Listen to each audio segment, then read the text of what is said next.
صلاة الله سلام الله على طه رسول الله صلاة الله سلام الله على ياسين حبيب الله.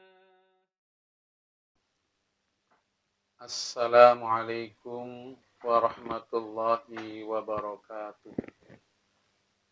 Alhamdulillah wa syukurillah wa la hawla wa la quwata illa billah. Sahabat rahimakumullah, Allah Subhanahu wa taala menyampaikan kepada kita dengan firman-Nya, Aqimis shalah li dzikri. Dirikan sholat untuk mengingat kepadaku. Orang Islam tatkala dirinya mendirikan sholat 1 hari 1 malam 5 kali dan ditambah dengan sholat sunnah-sunnah yang lain, hakikatnya adalah mengingat kepada Allah Subhanahu wa Ta'ala.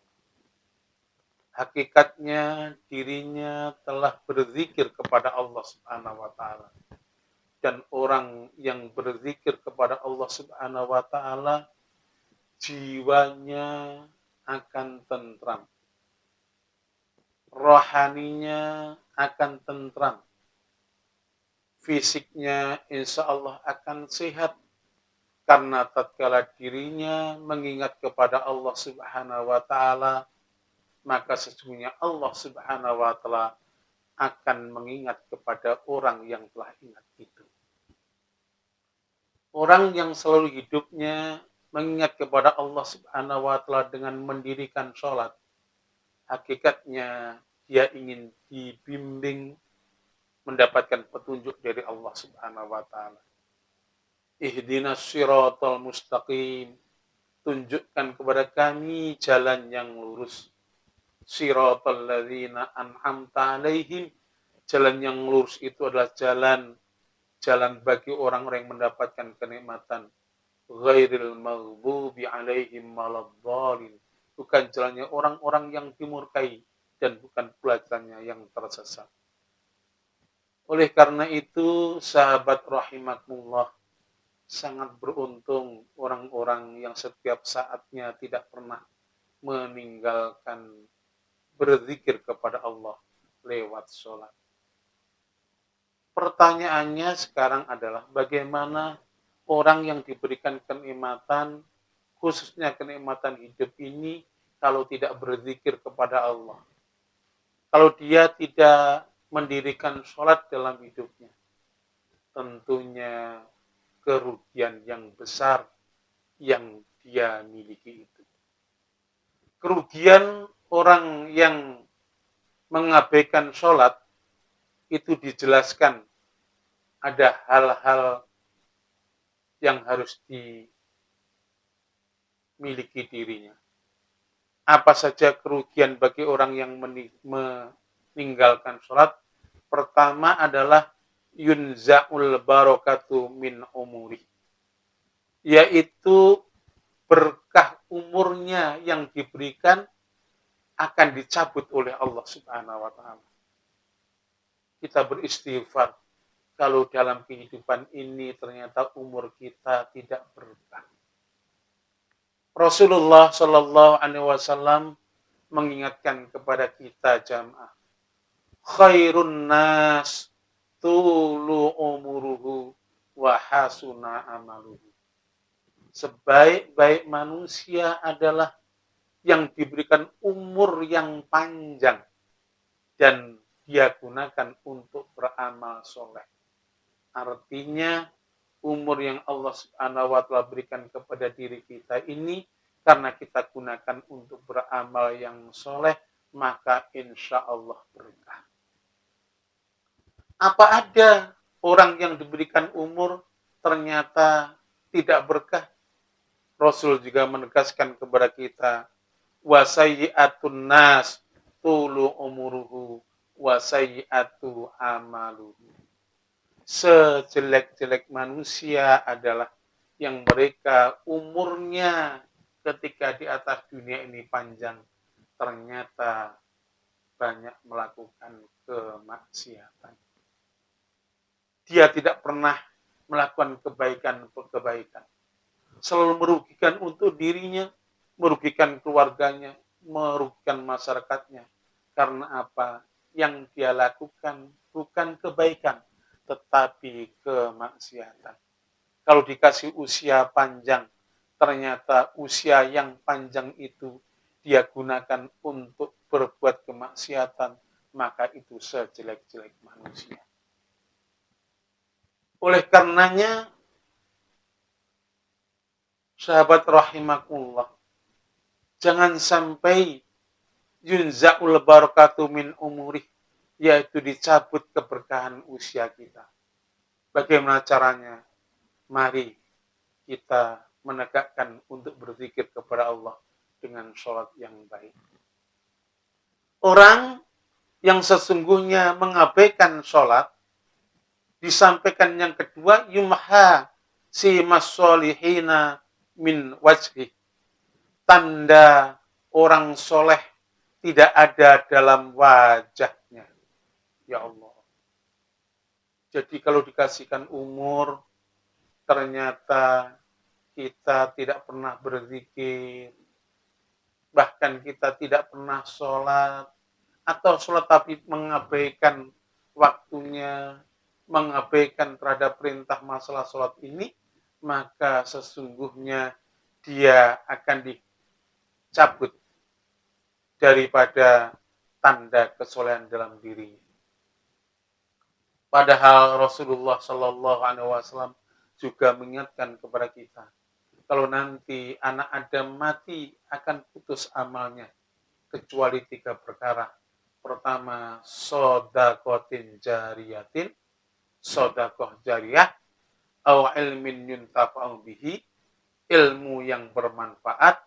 Kemudian yang ketiga, awwaladin sholihin yada'ulahu, anak yang soleh yang selalu mendoakan kepada kedua orang tuanya.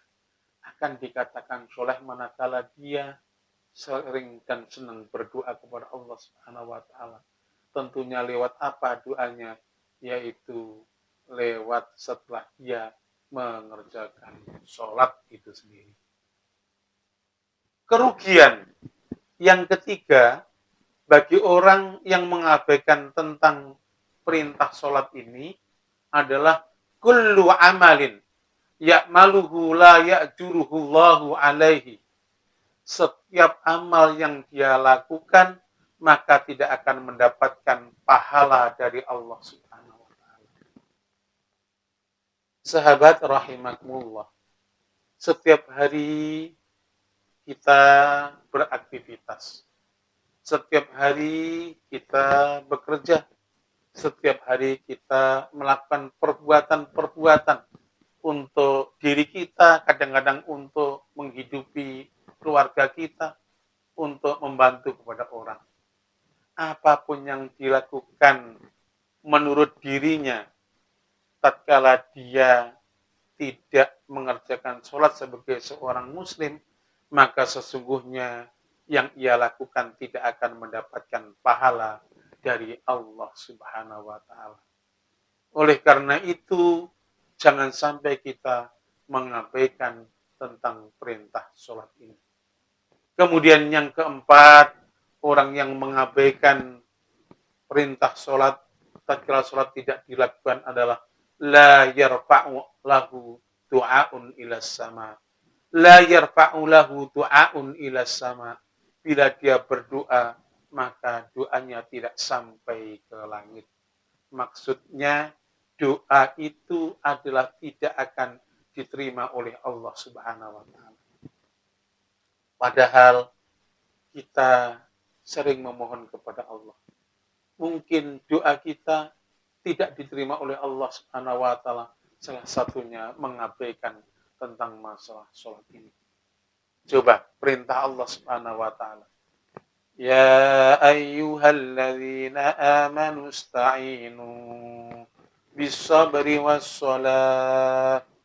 Innallaha ma'as sabirin. Wahai orang-orang yang beriman, memohonlah kalian kepada Allah Subhanahu wa taala dengan sabar dan sholat. Allah bersama orang-orang yang sabar. Artinya kalau kita sholatnya baik, kemudian kita lakukan dengan kesabaran, berdoa, insya Allah doa kita ini akan dikabulkan oleh Allah Subhanahu wa taala. Tetapi kalau kita bermunajat, kita berdoa kepada Allah Subhanahu wa taala, ternyata doa kita tidak dalam sholat, tidak kita mulai dengan sholat, bahkan mengabaikan sholat, maka tidak akan terangkat sampai ke langit.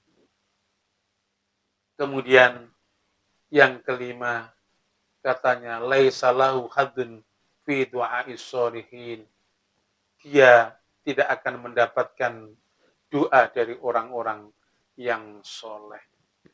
Artinya, kalau kita mengabaikan tentang sholat, maka kita tidak akan mendapatkan bagian daripada doa orang-orang yang mendirikan sholat itu sendiri.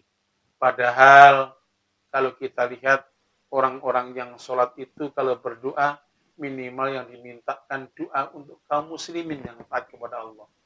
Allahumma firlil muslimin wal muslimat wal mu'minin wal mu'minat al ahya'i minhum wal amwat dan seterusnya. Ya Allah, ampuni saudara-saudara muslim yang laki-laki maupun yang perempuan. Ampuni saudara-saudara kami yang telah beriman, baik laki-laki maupun perempuan, baik yang masih hidup maupun yang telah meninggal dunia. Itu akan sampai kepada orang-orang yang mereka menegakkan sholat. Tetapi tatkala dia tidak pernah menegakkan sholat, doa itu tidak akan sampai kepada dirinya. Oleh karena itu, sahabat rahimakumullah, mari perintah sholat Allah Subhanahu wa taala kepada kita itu jangan kita abaikan. Kalau sampai kita abaikan, 5 hal itu terjadi bagi kita, maka itu adalah kerugian. Rabbana zalamna anfusana wa illam taghfir lana wa tarhamna lanakunanna minal khasirin. Rabbana atina fid dunya hasanah wa fil akhirati hasanah wa qina adzabannar. Wa sallallahu ala Muhammadin wa ala alihi wa sahbihi ajmain. Subhana rabbika rabbil izzati amma yasifun. Wa salamun alal mursalin. Walhamdulillahi rabbil alamin. Akhirnya, سلام Assalamualaikum الله warahmatullahi على wabarakatuh. ياسين حبيبي